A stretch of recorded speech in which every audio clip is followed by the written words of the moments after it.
Is good, guys? Haas here with my Kuriboh deck profile. It's been a while. I know I said I was going to do this earlier, but well, I haven't had the time, so I apologize for that. So let's get straight into the deck profile. Now, this deck is mostly a fun deck. I wouldn't take this to a tournament or anything. If you just want to have fun at locals, that'd be pretty cool. But let's get started. So we have two Wing Kuriboh level 10s. Now, here's the thing.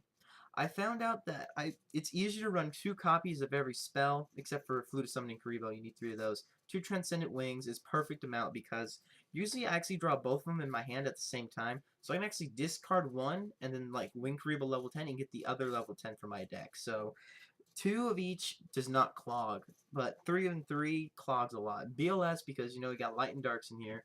Uh, Invincible because she can either negate spell cards or trap cards. Most of the times I like to tribute Kuriboh by activating Flute of Summoning Kuriboh and tribute it so traps no longer work for my opponent or myself, even though I do run a trap lineup, but I have more spells than I do traps. Thunder King. Now, this card does kind of counteract with the Upstart Goblins, the Flute of Summoning Kuribohs, and also the Pile of Dualities, but mostly he's there to get rid of the big monsters that your opponent has, just in case you can't get over them. Plus, he's an honest target, so that works as well. And we have one honest because Wing Kuriboh and Thunder King and VLS are all light monsters. You got your triple Kuriboh, because you can have the deck without it, and then triple Wing Kuriboh. These cards are just so good. Wing Kuriboh prevents any damage you would have taken to 0, and Kuriboh saves you from a direct attack, or you don't take any battle damage, so that's amazing. Two Flameville Pawn. Now, this I did have this at 3, but I realized that I was drawing it way too much, especially when I did not need it. It just lets me add any Kuriboh or Wing Kuriboh level 10 or Cyber Valley to my hand. It's just really helpful. Two Cyber Valleys. I'm actually thinking about putting this to 3, but as right now, 2's pretty consistent. Just to get that extra drop power and to save my butt for that one turn so I can get my key cards to make my play. One Dark Claw, because it's Dark Claw. 3 Upstart Goblins.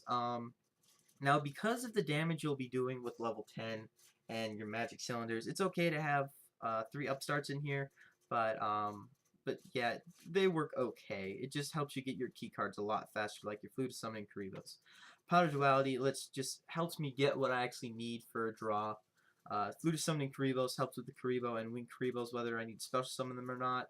Activate Transcendent Wings, stuff like that. So then 2 copies of Transcendent Wings, you really only need 2, and then 2 copies of level 10. I really can't stress that enough. They just become dead draws, and you really don't have anything to do with them.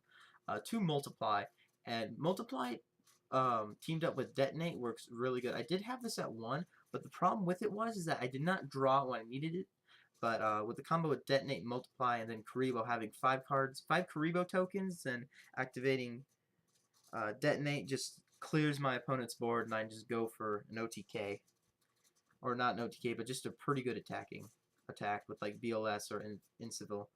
Um, I run 1 Maboku. You really only need 1. You could run it 3 just to prevent your monsters from destruction.